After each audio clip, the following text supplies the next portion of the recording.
I mean, I cannot contemplate covering for anyone who'd be committing those sort of acts against any child, especially your own. And now I know we can get into the Yes. conversation of, well, it's a pattern of abuse and she's fearing him. And I don't care. I don't care. I mean, if you're being abused too, that's horrible.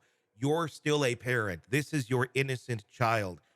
If you know that something is going on, there should be no reason whatsoever to be covering for this person, no matter what. And I do find it extremely hard to believe, if not nearly impossible, that she is completely clueless on this. Unless she has a one hell of an ability to just stick her head in the sand and say la la la la la, and not be present in her daughter's life. But from what we understand, what she said, it sounds like they had or at least she wants to present to the public that they had a fairly close relationship, and that Maddie comes to her and talks about boyfriends and this and that. I do wonder how close that relationship really truly was.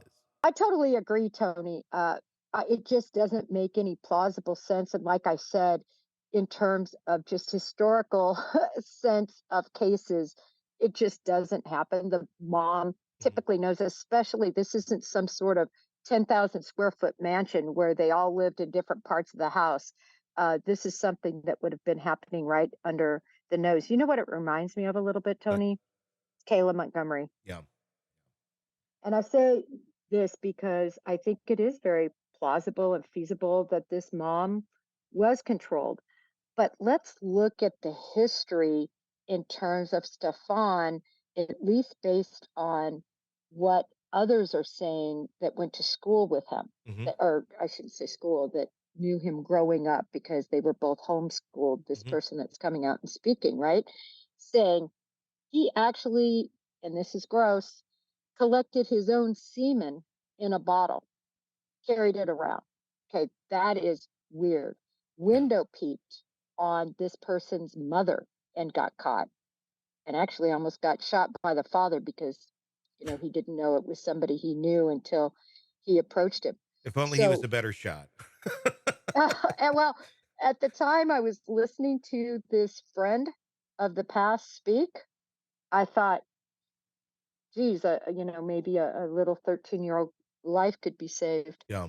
Um, but it's just this guy, by all accounts, was really weird. And actually, I think we're going to see other people come out of the woodwork to talk about him, other relationships. I think there's going to be a lot that ends up coming out. I agree. I think that this is going to run really deep, and I find it hard to believe that this is his only victim. I'm guessing we'll find more of that as well. Going back to Jen's interview, the one with Fox 35, there was a moment in there, and this to me it was one of the more telling sections of it. She was asked about looking for her daughter because at the time she was missing. We didn't know she was dead, or at least the public didn't know. And asked, what are you going to go out? Are you going to look? What's going on right now? And her response was, "No, I'm waiting by the phone." As if it's 1994 and we only have landlines. I question if she even has a landline. Like, why would you not be on the ground searching for your daughter?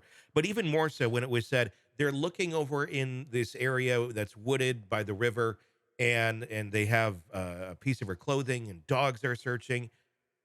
Her response is, "Yeah, I don't think they're gonna find anything there." Why would you not be like, look everywhere, anywhere and any place, under every rock and cranny and crevice and culvert? Who says, "Yeah, I don't think they're going to find anything there"? Oh, let me answer that for you. A person that knows she isn't there, Exactly. that Exactly. she's somewhere else. That whole conversation was how she responded, her responses, everything about her demeanor showed to me somebody who already knew what happened. Yeah. That's how I took that whole conversation. Is did they plan their response, you think, of okay, here's the story we're going to peddle, and they're just really really bad actors? Well, he was certainly a bad actor. They really took two different approaches. Yeah. He was the sad, never made eye contact, never saw a tear, uh, acting. That's how I took it. And then she actually was trying to talk, I think, more. in a, I don't know, presenting some sort of reasoning Hmm. behind her actions and engaging more in the questions as opposed to an emotional response.